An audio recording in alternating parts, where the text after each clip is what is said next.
Hi, everyone, and welcome back to Self Care with Ania. Today, I'm not quite as put together as usual, but my coworker was diagnosed with COVID, so I have to quarantine until I can test. I'm feeling okay, but I don't have access to the studio today. But today, I want to talk to you about a subject that's really near dear to my heart because I suffer from it, or I used to suffer from it. I still sometimes do. Uh, Procrastination. I have read so much on procrastination. There's so much advice out there, and a lot of it has to do with break it down into smaller chunks and just basically make yourself do it or force yourself to do it or tiny habits and all of that. Is the idea is to somehow prompt yourself and force yourself to do stuff. Well, I found that none of that really works. Like intellectually, it makes perfect sense. Emotionally, however, it just doesn't work for me because it has to do with forcing and prompting and sort of pushing myself into doing something. So I decided to try something completely backwards. So rather than come at it from a perspective of or a place of I'm just going to motivate and push myself or create habits that will automatically guide me into it, I gave myself permission to be completely messy around this. So I realized that a lot of time procrastination is about perfectionism. It's I have to do it this way, and because it's too much effort or I don't really feel like doing it this way, then I'm just not going to do it at all.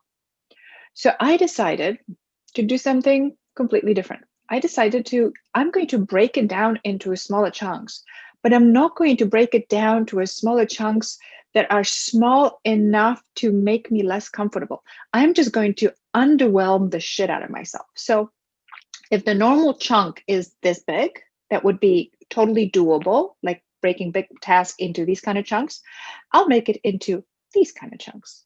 So they are so ridiculously small that it's just kind of like, meh, it's just underwhelming. But even if I do that, I may not necessarily feel like I've done a lot or I've done much, I've done anything, but I did.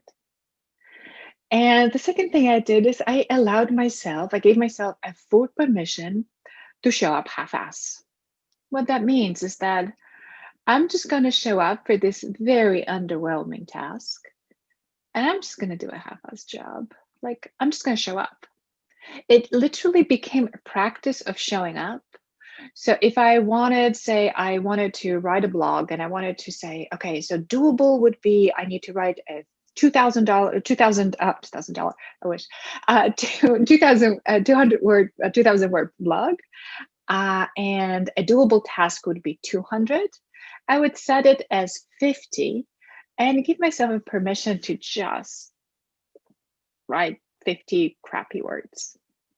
What it did was actually quite amazing because I started showing up for my tasks with this like, yeah, let me just do that and just do whatever and just check it out the list because I can. It's not a really big deal. A magic happened because sometimes, if I sat there and I just wrote 50 crappy words, I could walk away still feeling reasonably good about myself because I showed up. I did what I said I was going to do. But very often, instead of writing 50 crappy words, I would write maybe 50 good ones or maybe 200 crappy words or some combination of both. But it became also a practice in undoing perfectionism, which is such a toxic thing. And I think it's a root of our procrastination. So my invitation is to approach procrastination as an invitation in giving yourself permission to show up in a way that you do something, but you don't get too attached at what that's going to look like. There is such a radical permission in this that it kind of undoes the resistance that naturally arises around things that we have to do. So it's something that works for me. I invite you to try it. Don't take my word for it. Just, take it and make it yours. And let me know how it goes. And tune in for the next episode of Self Care with Ania and enjoy your day.